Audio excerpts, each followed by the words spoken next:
సంవత్సరాలు దేవుడు పిలిస్తే ఐగుప్తు దేశంలో ఆస్తులు వదులుకొని ధనధాన్యాలు వదులుకొని భార్య బిడ్డలు వదిలిపెట్టి దేవుడి చిత్తం నెరవేర్చడానికి, దేవుడి సంకల్పం నెరవేర్చడానికి కష్టాలు బాధల వంటి వచ్చినప్పుడు కూడా ఇశ్రాయేలు జీవితంలో ఒక నాయకుడికి వెళుతున్న వాడు పలికిన మాట, ద్రోహిలారా వినండి, దేవుడి స్తోత్రం, హల్లెలూయా.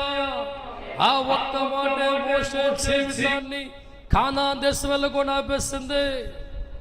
ఈ మోషే ప్రార్థన జీవితం కలిగిన వాడు కాదా? ఈ మోషే విశ్వాస జీవితం కలిగిన వాడు కాడా? ఈ మోషే దేవుడి సేవ కోసం ఐగుప్తు దేశంలో ఉన్న ఆస్తిని వదులుకున్నవాడు కాదా?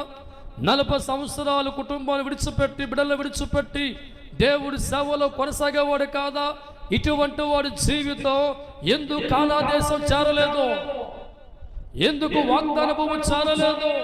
భక్తిలో తక్కువగా లేడే, భక్తిలో గొప్పవాడిగా ఉన్నాడు, విశ్వాసంలో గొప్పవాడిగా ఉన్నాడు, ప్రార్థనలో గొప్పవాడిగా ఉన్నాడు, నడిపింపులో గొప్పవాడిగా ఉన్న జీవితం ఎందుకు వాగ్దాన భూమి చేరలేదంటే మోషే పలికిన మాట, ద్రోహిలారా.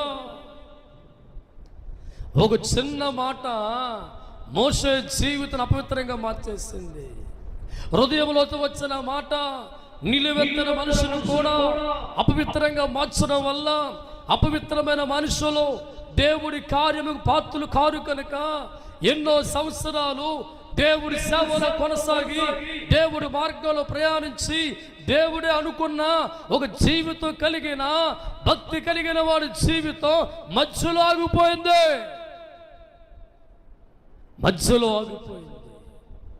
దేవుడి చేత పొందవలసిన వాగ్దానము పొందుకోలేదు, దేవుడి చేత చేర్చవలసిన కానాన్ దేశం చేరలేదు. అతని యొక్క పాపం చేయలేదు, ఎక్కడ వ్యభిచారం చేయలేదు, ఎక్కడ దొంగతనం చేయలేదు, ఏమి చేయలా. మరి ఎందుకు ఆగిపోయాడు? ఎందుకు ఆశీర్వాదం పోయింది? ఎందుకు దేవుని పోయింది? ఎందుకు కృప దూరం అయిపోయిందంటే అతని నోట వచ్చిన మాట అతని జీవిత పతనం చేసింది.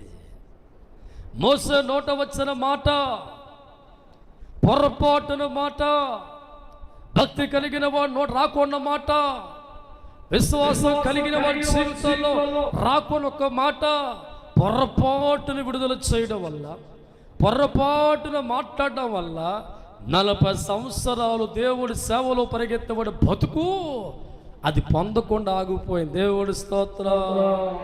40 సంవత్సరాలతో ఉన్న వాడు బతికి ఆగిపోయినప్పుడు అప్పుడప్పుడు కనబడి బ్యాచ్ మనం అప్పుడప్పుడు కనబడతాం మన దేవుడు పెద్దతో జీవితంలో ఐగుప్తు ఆస్తిని వదిలేసుకున్నవాడు బతుకురా మోషే బతుకు.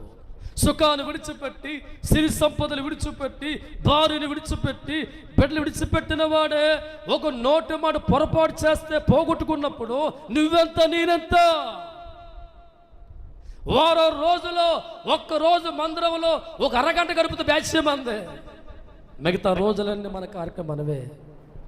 24 గంటలు కూడా దేవుడి పనిలో ఉన్నాడు, 24 అవర్స్ కూడా దేవుడి సేవలో పరిగెత్తేవాడుగా ఉన్నాడు, 24 గంటలు కూడా దేవుడికి ప్రార్థించే వ్యక్తిగా ఉన్నాడు, 24 గంటలు కూడా దేవుడి చిత్తాన్ని భుజాల మోసే వ్యక్తిగా ఉన్నాడు, 24 గంటలు కూడా ఆ ప్రజలతో కష్టపడే వ్యక్తిగా ఉన్నాడు. ఇటువంటి వారి జీవితం ఎందుకు ఆగిపోయింది? నువ్వు ఆలోచన చెయ్యాలా.